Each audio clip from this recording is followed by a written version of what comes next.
Só por curiosidade e também porque vai ajudar vocês hoje, né? Quantos estiveram no domingo aqui? Ah, então tá tudo certo. A maioria esteve, então tá tudo tranquilo, né? Porque já tiveram a parte inicial aí da nossa discussão. Mas vamos lá, né? Nós conversamos então neste último domingo sobre Daniel 7, que é o capítulo que nós estamos estudando nessas 2 noites, né? Eu até desafiei vocês a lerem, né, o capítulo aí em casa para terem por conta própria, né, a sua interpretação, o seu entendimento, né? E nós conversamos no domingo sobre a estrutura de Daniel 7. A boa parte dos livros da Bíblia, né, eles seguem um determinado estilo, uma determinada estrutura. E isso não é por acaso. O autor bíblico queria algo por trás disso. E eu falei no domingo sobre a estrutura de quiasmo, que é essa estrutura onde os assuntos são organizados de forma que eles se repetem, né? Então, de repente, ele fala lá da visão, depois ele vai falando dos detalhes, aí chega no juízo. E depois ele volta explicando cada item da visão, de modo que, no caso de Daniel 7, o juízo fica no centro. Isso, como eu disse, não é por acaso, não é uma coincidência. Seria se isso acontecesse só em Daniel 7, mas acontece em muitas partes da Bíblia, né? E aqui o que está destacado é, de fato, o juízo, né? Então, esse não é o PowerPoint correto. Bem que eu estou vendo ali, hoje seria domingo, né? Dá uma olhadinha aí. Mas, no domingo, então, nós trabalhamos sobre a visão e a sua explicação, e nós ficamos de trabalhar hoje o restante, né? Que é o chifre pequeno e... Agora vai, deixa eu ver. Isso aí. O chifre pequeno e o juízo. E é justamente isso que a gente vai conversar nessa noite. Veja, na última noite eu também falei algo importante, quero repetir para você, que aquilo que é vital para a nossa interpretação, para o nosso conhecimento e para a nossa salvação está revelado na Bíblia. Isso nós temos que cair em cima mesmo, como diz lá na minha terra, né? Estudar e entender afinco, né? E aquilo que porventura não está revelado, a gente não fica também preocupando com isso, né? Porque as coisas encobertas pertencem ao Senhor. E veja, é importante, por isso que eu perguntei se vocês estiveram no domingo, porque não só a profecia de Daniel, mas todo o panorama profético da Bíblia, ele precisa ser entendido em um conjunto, né? Por isso que nós sempre estudamos Daniel e Apocalipse junto, né? Sempre, até na própria Novo Tempo, quando a gente está iniciando uma série de Daniel, automaticamente a gente se planeja para que Apocalipse venha em seguida, porque elas vão se complementando, e a gente vai ver isso em um rápido momento hoje. O que eu quero dizer com isso? O principal aqui é que você não pode interpretar Daniel 7, a parte que fala do chifre pequeno, isoladamente do restante da profecia. Porque os tijolinhos que a gente vai construindo na interpretação profética, segundo o que a Bíblia nos diz, é o que vai culminar no que nós vamos estudar hoje do chifre. Então, hoje, né, se você conhece Daniel, você sabe que o assunto de hoje é um pouco sensível, né, um pouco delicado, por conta das identificações que a gente faz neste momento. Mas, mais uma vez, se tiver dúvida, pode procurar o pastor Lamarques, pode me procurar, porque aqui vai ser o momento que a gente vai passar a interpretação, né, e aquilo que a Bíblia nos apresenta, mas os detalhes a gente pode trabalhar também, se tiver dúvida, em outro momento. Porque a profecia vai se construindo tijolinho após tijolinho, né? Você não pode, quer dizer, você pode, só vai estar errado, né? Interpretar de uma forma diferente o chifre pequeno, independente do restante, né? E hoje, no mundo cristão, há várias formas de interpretar profecias. Elas estão erradas e só essa está certa? É isso mesmo. Porque ela se encaixa melhor com o que a Bíblia nos apresenta. Não é orgulho dizer isso daqui, né? É simplesmente, não é um método adventista, né? É que a igreja adventista usa um método bíblico, né? Aí sim, né? Historicista, exatamente. Bíblico ou historicista. Isso é importante deixar claro para você, ok? Essa é a interpretação que mais se enquadra com o contexto profético. Então, feita essa introdução, Sim, nós trabalhamos aqui no domingo, né? Esse é um resumo. Você encontra essa imagem também na própria internet, né? A gente trabalhou animal por animal no domingo, e aqui tem um resumo deles aí. E hoje nós vamos falar não sobre o quarto animal, mas sobre algo que está no quarto animal. Nós vimos que o quarto animal, que Daniel, todos os animais, ele ia falando assim, né? Ele tem semelhança de um leopardo, semelhança de um urso, porque não era um leopardo e não era um urso. Foi o animal que se chegou mais próximo, né? Até porque nós vimos também que o próprio fato dele ter uma mutação, dele ser híbrido, demonstra que não são forças naturais, né? São forças do mal, de fato. E este animal, Daniel, viu que ele era muito espantoso, que é só um exemplo, né? Mas eu acho que ele era até mais feio. Espantoso, muito agressivo, né? Ele devorava, ele não só devorava, como outros animais também da própria profecia, mas ele destroçava aquilo com o qual ele entrava em contato, né? Então esse animal é o mais tenebroso mesmo, né? Já falamos sobre o animal, o que nós estamos agora é sobre os chifres do animal, né? Falamos aqui os poderes da época e as suas correspondências hoje. Mais uma vez, ressalto que a correspondência hoje ela é simplesmente porque não existe mais francos, não existe mais ângulos, não existe mais vândalos, né? Só por isso. Não há nenhuma conexão aqui, né? Agora você vai em Portugal, vai achar que você está ali em uma das forças, né, do animal. É só uma forma de você compreender o correspondente a hoje, né? Mas agora sim, dando essa recapitulação do que nós estudamos aí no domingo, que nós vamos entrar nessa parte final de Daniel 7, ok? Então abra a sua Bíblia aí em Daniel 7, para que a gente possa ler. É importante que você abra para você ler na palavra, né, aquilo que está na sua frente aí, e até porque a gente não vai projetar aqui também o texto, né? Então é importante que você abra o seu celular ou a sua Bíblia aí para a gente acompanhar juntos. Vamos orar? Santo Deus, obrigado, porque a profecia é um mistério que pode ser desvendado, Pai. E obrigado porque o Senhor pavimentou o caminho para que a gente pudesse ter esperança para o nosso futuro. Agora nós vamos ler, estudar o restante da profecia e tirar as lições que ela tem para a nossa vida, Pai. Ilumine a nossa mente, acalme nosso coração, para que a gente possa entender aquilo que está escrito. É o que nós pedimos em nome de Jesus. Amém. Muito bem, leia comigo então Daniel 7, nós vamos ler o verso 8 a 11, né? E deixa aberto, porque a gente vai ler pelo menos mais umas 2 vezes aqui outros versos específicos aí, tá? Então, o capítulo 7, verso 8 diz assim: Estando eu a observar, observar os chifres, eis que entre eles subiu outro pequeno, diante do qual 3 dos primeiros chifres foram arrancados. E eis que nesse chifre abria olhos como o de homem, e uma boca que falava com insolência.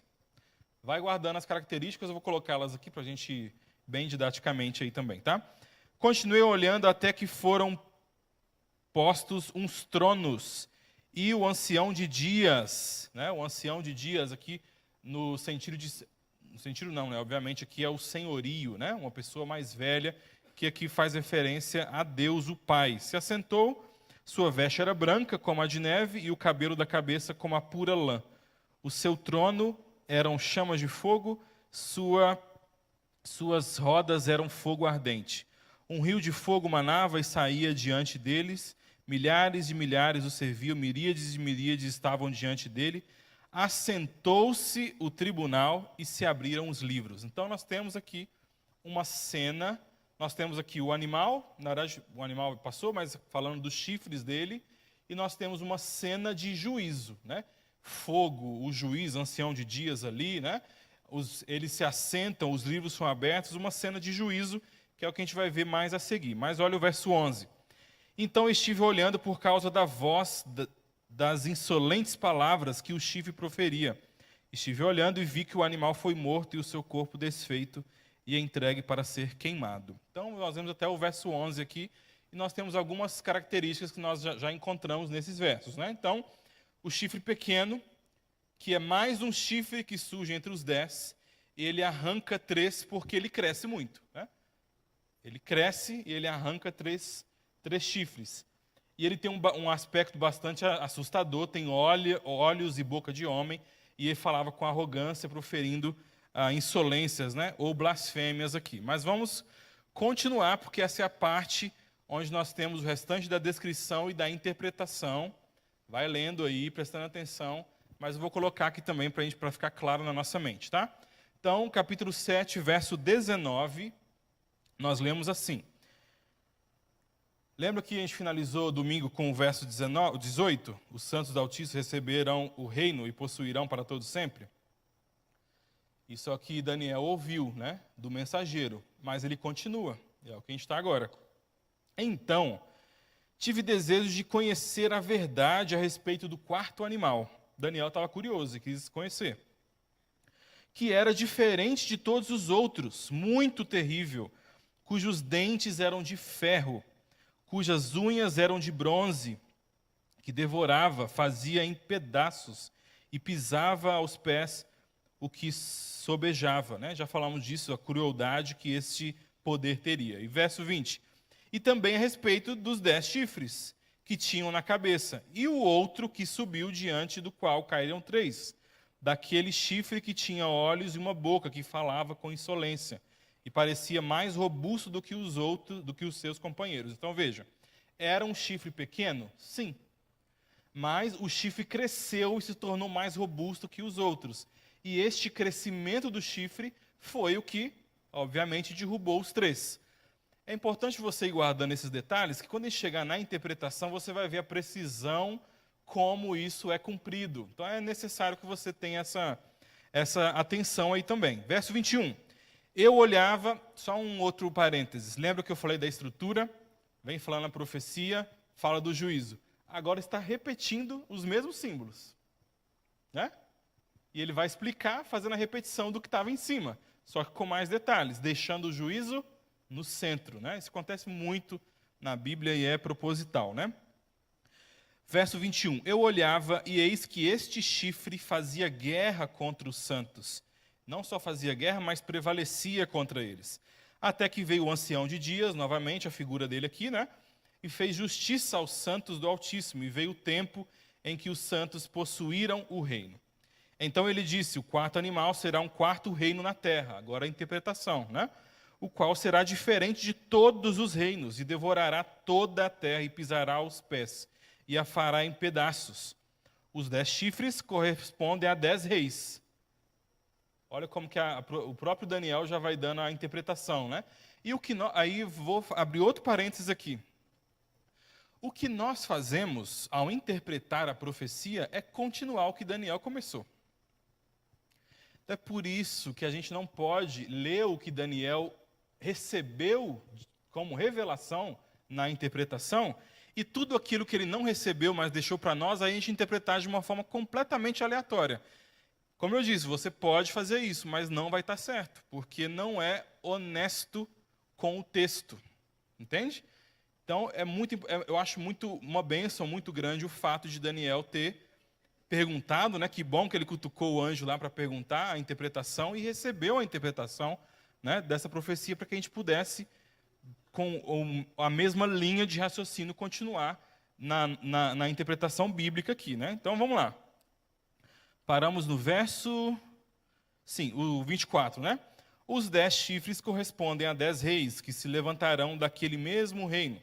E depois deles se levantará outro, o qual será diferente dos primeiros, e abaterá a 3 reis. Já falamos disso, né? Proferirá palavras contra o Altíssimo, mais uma característica, magoará os santos do Altíssimo. Quem são os santos do Altíssimo? Nós vamos ver já já. E cuidará de mudar os tempos e a lei, e os santos lhe serão entregues nas mãos por 1 tempo, 2 tempos e metade de 1 tempo. Né? Outro tipo de fraseologia, expressão que confunde um pouco quando você está lendo, mas vai ficar claro já já. Mas depois se assentará ao tribunal para lhe tirar o domínio, para destruir e consumir até o fim. Por que eu estou lendo tudo isso daqui, sendo que a gente já falou e eu já oralmente aqui expliquei?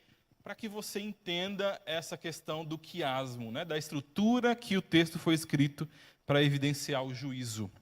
Lembre-se que a diferença básica dessa profecia para as outras é a ênfase que é dada no juízo. E o verso 27, o reino e o domínio e a majestade dos reinos debaixo da terra, debaixo de todo o céu, serão dados ao povo dos santos do Altíssimo. O seu reino será reino eterno, e todos os domínios o servirão e lhe obedecerão. Aqui terminou o assunto, aqui é o fim do assunto, né? Quanto a mim, Daniel, os meus pensamentos muito me perturbaram, e o meu rosto se empalideceu, mas guardei estas coisas no coração. Esse último verso eu acho muito interessante, porque Daniel começa a visão assustado, explica a visão, continua assustado e finaliza aterrorizado. Pálido, né? Mas eu guardei isso para mim, não divulguei, não falei com ninguém, não. Eu fiquei morrendo de medo, mas guardei para mim, né? Eu acho particularmente interessante essa parte aqui. Mas vamos lá, porque agora nós temos mais características para trabalhar aqui dentro do que já foi, do que continuou sendo revelado, né? Então vamos lá. O chifre surge entre os 10, ele arranca 3, porque ele cresce muito. Ele tem aspecto bastante assustador, tem olhos e boca de homem, falava com arrogância, proferindo blasfêmias. O que mais? Ele era maior que os demais, ele fazia guerra contra os santos, que são os fiéis a Deus, e ele prevalecia. Se você vê lá em Apocalipse 14, 12, quem são os santos? Aqueles que guardam os mandamentos e têm o testemunho de Jesus. Ponto, né? Ou seja, o povo fiel à revelação, fiel a Deus e em obediência a Deus. Magoa os santos, profere palavras contra o Altíssimo, muda os tempos e a lei, e os santos são entregues em suas mãos por 1.260 anos. Porque eu já coloquei aqui a conta, né? Deixa eu ver se é aqui que eu faço a conta ou se é mais para frente. Segura aí os 1.260 anos que vai chegar um momento ali onde a gente, historicamente e linguisticamente, a gente encontra aí a razão pela qual são esses anos, né? Então vamos lá, essa parte é importante. O quarto animal, assim como os outros, é um poder militar, um poder político, né?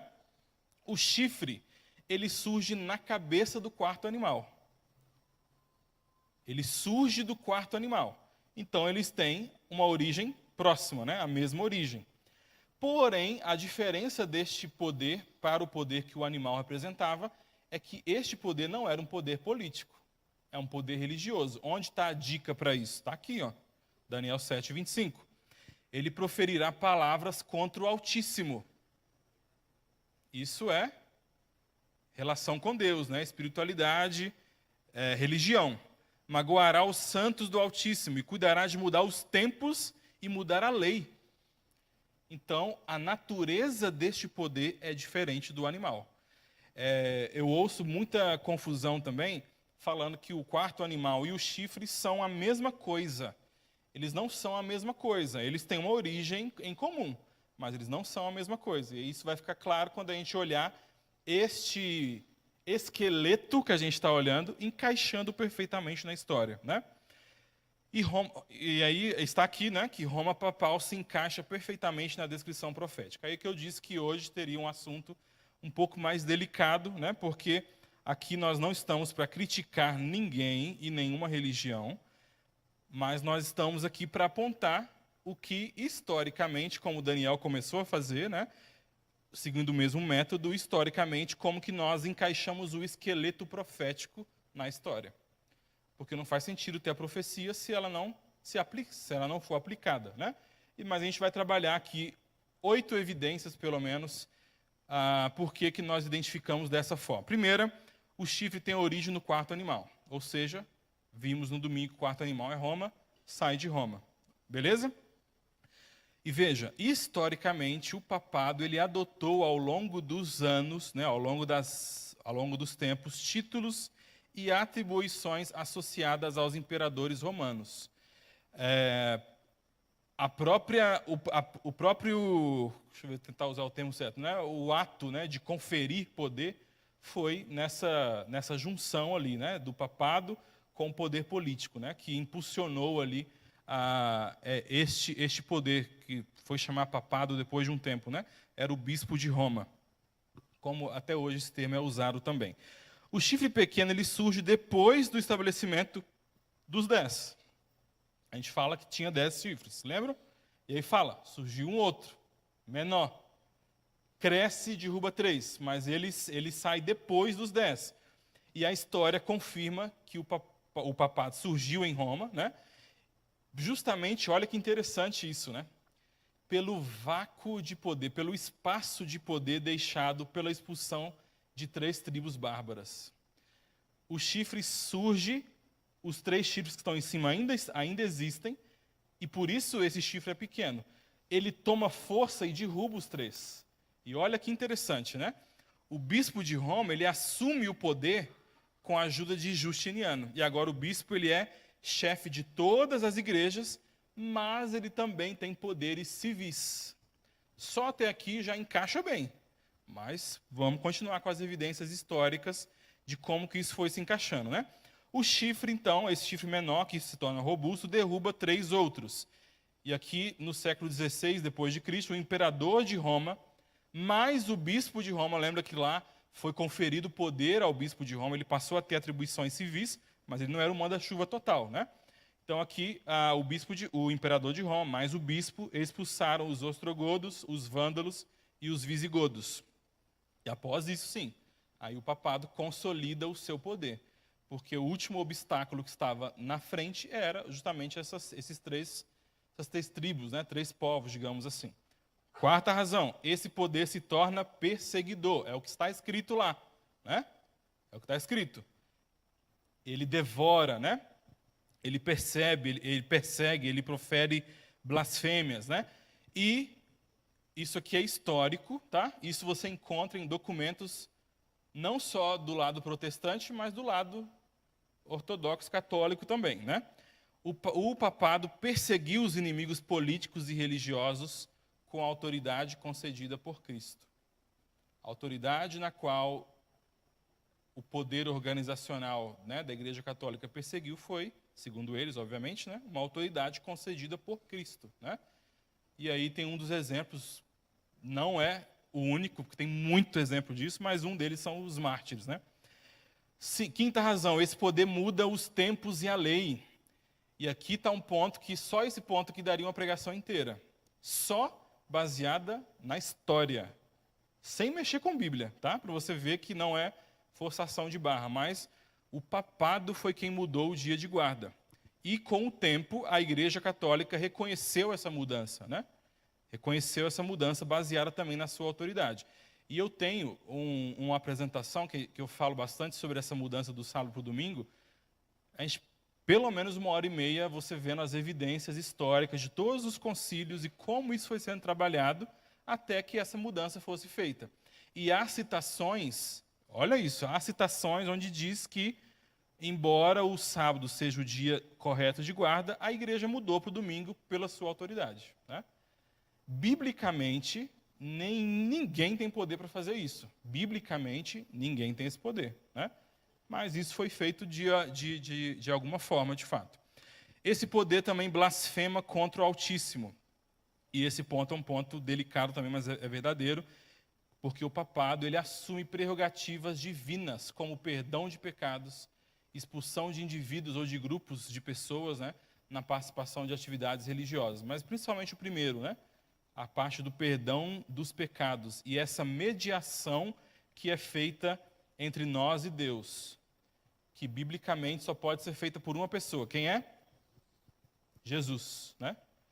Esse é um outro ponto também que nos ajuda a fazer essa identificação. O sétimo, Daniel 7:8 e Daniel 8:9, como vocês verão a partir do próximo domingo, com o pastor Felipe Amorim, né, que ele vai trabalhar a profecia de Daniel 8, que está conectada também com a de 7, mostram o mesmo poder. E este poder é uma contrafação do ministério de Cristo, vocês vão ter mais detalhes disso a partir do domingo que vem, né?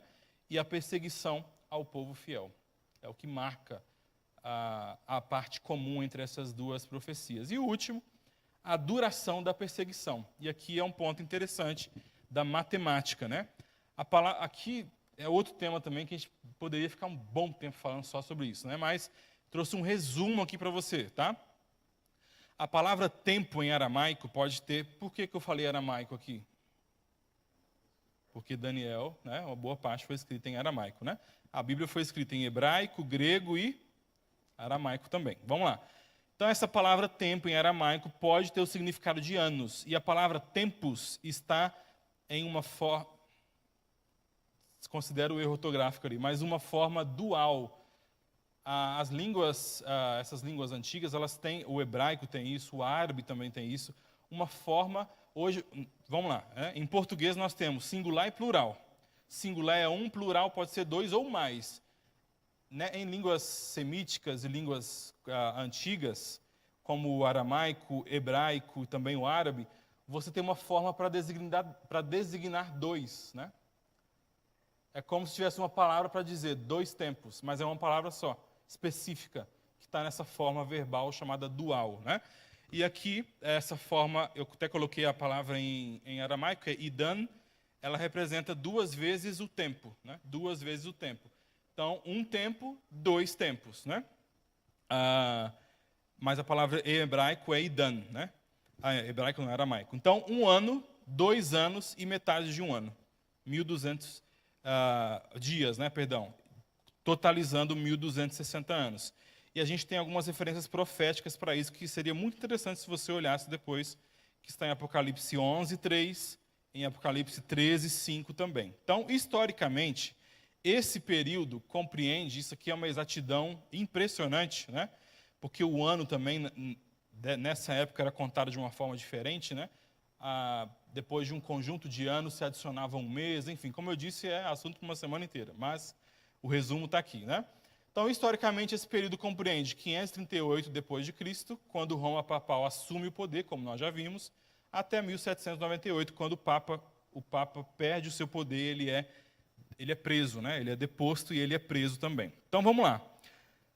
Tudo isso de domingo e também de hoje culmina no juízo. E é onde eu quero finalizar com você com algumas conclusões, tá?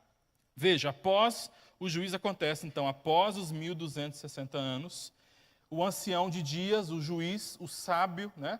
O homem de respeito ali, a figura de respeito, ele faz justiça, né? Então, o julgamento começa quando o Filho do Homem, como nós lemos, Jesus, entra na presença do ancião de dias.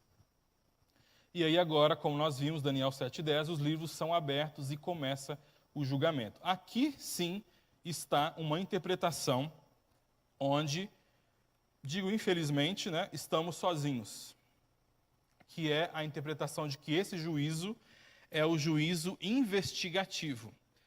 E veja, como eu disse, você não pode pegar esta parte específica e jogar lá para a volta de Jesus e desconsiderar toda a historicidade do resto da profecia. Por isso que eu disse que a profecia é interpretada tijolinho após tijolinho.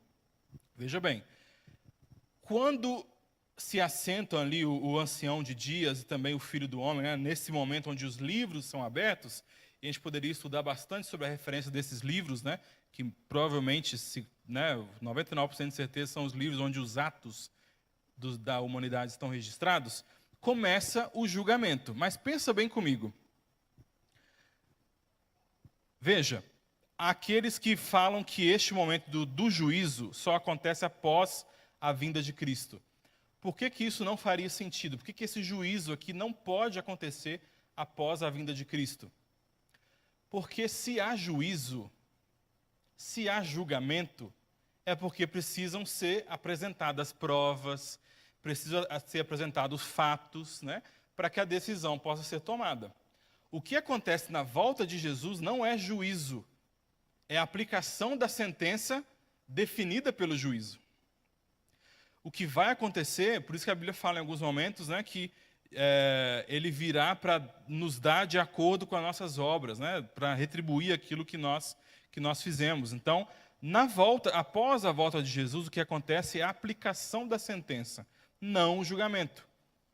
A humanidade já terá sido julgada.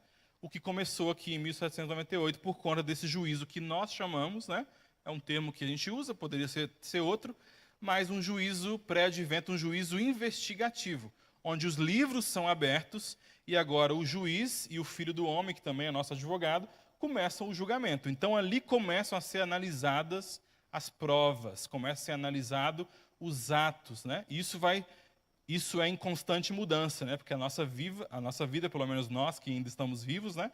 Nós temos escolhas, nós tomamos decisões, e isso vai mudando e sendo registrado nos livros.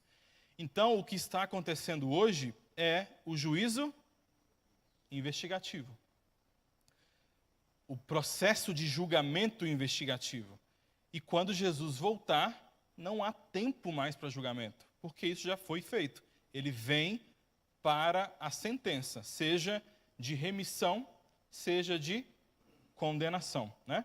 E aí, como nós lemos lá na profecia de Daniel, o inimigo é destruído para sempre e os salvos possuem o reino também para sempre, né? De forma eterna. Daniel 7:22 nos apresenta aqui a figura do ancião de dias, fazendo justiça aos santos do Altíssimo. Então, o juízo também inclui o povo de Deus. Os santos do Altíssimo, aqueles que Apocalipse identifica como aqueles fiéis, que guardam os mandamentos, também estão inclusos no juízo. Mas aí, essa mensagem, né, de juízo pode nos parecer uma mensagem de terror, né? Deixa eu ver onde está essa citação muito interessante do Jacques Ducan, que é um grande estudioso de Apocalipse, né? O juízo, então, é o cumprimento das esperanças e anseios da humanidade. Meio estranho falar disso, ligando essas frases a juízo, né? Porque na nossa mente, o juízo transmite essa ideia de crime, de castigo, inspirando medo e também apreensão. Só que a Bíblia, isso é lindo, lindo, lindo, lindo de ver, principalmente, majoritariamente no Antigo Testamento, que a gente tanto fala, né, às vezes que é um Deus tirano, injusto, né? Mas a Bíblia e a própria figura dos juízes na Bíblia eram figuras de heróis, porque eles libertavam o povo, né?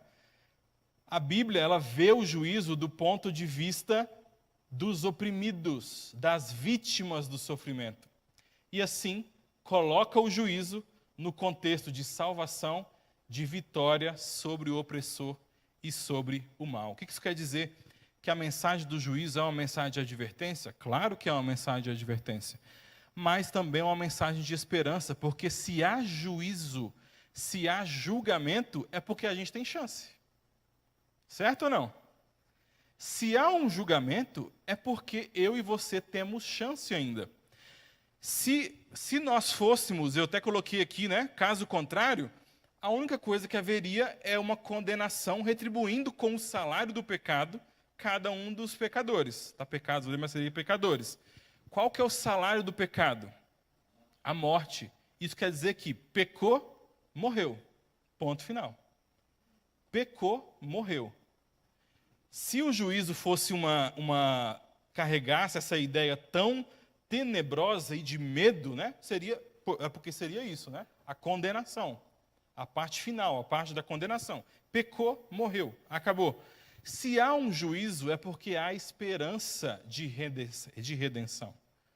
Isso quer dizer que pecou, precisa morrer. Mas espera aí, vamos sentar aqui, vamos abrir os livros e vamos ponderar algumas coisas. E o principal método de ponderação é o sangue de Cristo. Porque aí, meu amigo, quando Deus olha para a terra, ele só vê uma coisinha: sujeira, lama e pecado, em mim e em você. Todo mundo igual. E o mendigo que está lá fora, e a prostituta, e um árabe, muçulmano, qualquer um, todos. Lama, pecado. Se fosse olhar por essa única visão, Deus falaria, beleza, né? Deu errado mesmo. Então, fogo, consome e termina. Mas, para aqueles que aceitam o sacrifício de Jesus, Jesus se coloca na frente da visão de Deus e fala, peraí, não olha para eles não, porque de fato, eles são sujos mesmo. É só lama, é só erro, é só pecado, é só péssimas escolhas. Mas não olha para eles. Olha para mim neles. Porque aqueles ali, ó, e eu não estou apontando para igrejas agora, estou apontando para pessoas, aqueles ali me aceitaram. Aqueles ali me obedecem, eles guardam a minha vontade. Então, como eles me aceitaram, como eles me seguem, como eles fazem a minha vontade, por favor, não olha para eles. Olha para mim. Porque naquele plano de milhares de anos, quando nós conversamos, Foi decidido que eu viria se fosse preciso. E eu vim, derramei meu sangue, e é o meu sangue que por cima deles torna eles algo que eles não são. Isso é essa mensagem, sabe que mensagem que é? Juízo. Julgamento. Por isso que eu digo que se há juízo, há esperança. Senão seria só condenação. Se há um juízo é porque você e porque eu tenho uma chance de ser redimido, de receber aquilo que eu não mereço. Porque independente de onde você nasceu, ou de qual foi a sua criação, qual foi a sua jornada até aqui, independente disso, você só merece uma coisa: condenação. Porque nós somos pecadores, e em pecado nos concebeu a nossa mãe. O que nós merecemos, meus amigos, é fogo, é condenação. É o salário daquilo que a gente faz. A gente peca, o salário é a morte. Nós podemos nos livrar da condenação se aceitarmos a Cristo. Mais uma vez, quero que você tenha isso fixo na sua mente. Tente imaginar essa cena, e quando eu tento imaginar, eu fico constrangido de estar aqui, às vezes, de costa para o céu, porque muitas vezes nós vivemos de costas para os céus, né? Fazendo aquilo que eu acho que deveria fazer, tomando as escolhas, tomando decisões e fazendo escolhas simplesmente por aquilo que eu quero, por aquilo que eu acho melhor, né? E Jesus lá em cima, pronto para colocar em nós as suas vestes e derramar sobre nós, sobre o nosso pecado, o seu sangue, para que as nossas roupas sejam feitas alvas, mais que a neve. Quando eu e você nos voltamos para Cristo, deixamos de viver uma vida de costas para os céus, mas nos voltamos para Cristo e falamos: meu Deus, eu realmente mereci a morte, porque eu sou pecador. Mas graças a Jesus, porque Ele está neste momento do abrir dos livros. Porque se está só o ancião de dias ali, meus amigos, deu ruim para todo mundo. Mas não está apenas o ancião de dias. O Filho do Homem está ali. Amém? Isso é esperança. O Filho do Homem está presente no momento da abertura dos livros. Não para dar desculpinha no meu e no seu lugar, mas para dizer: realmente Ele aceitou. Ele me aceitou, Ele me obedece, Ele faz a minha vontade, Ele me ama. Então não olha para Ele, mas olha para mim. Olha o meu sangue, olha a minha carne despedaçada por Ele. E Deus, quando olha para isso, meus amigos, a resposta dele é uma: salvação. Justificação, ok. O G está justo. Mas olha para a vida dele, não importa. Ele é feito justo por conta de um mérito que ele aceitou que não é dele. Meus amigos, é isto que eu quero fazer todos os dias da minha vida. Amém? Eu quero fazer isso todos os dias da minha vida, porque eu erro todos os dias. E constantemente há essa luta no meu coração do bem e do mal, né? Duas forças. A força natural, que é para o mal, e a força que eu tento pedir de Deus todo dia para ser diferente, para aceitá-lo, para viver conforme Ele quer. É isso que nós precisamos fazer, meus amigos, aceitar a Cristo e viver em conformidade com o que Ele nos ensina.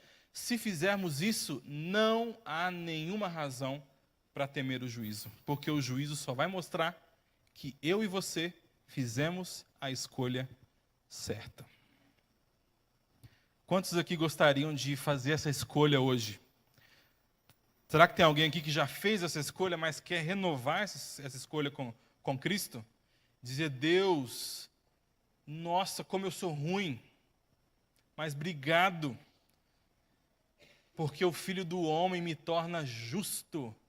Por Ele eu sou justo, e com Ele eu não temo o juízo, porque Ele me dará aquilo que Ele conquistou na cruz. Amém?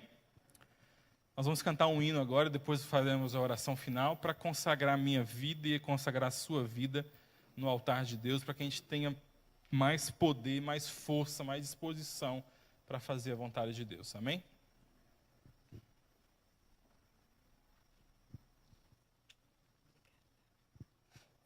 Vamos nos colocar em pé e vamos cantar o hino 208, Confia em Deus.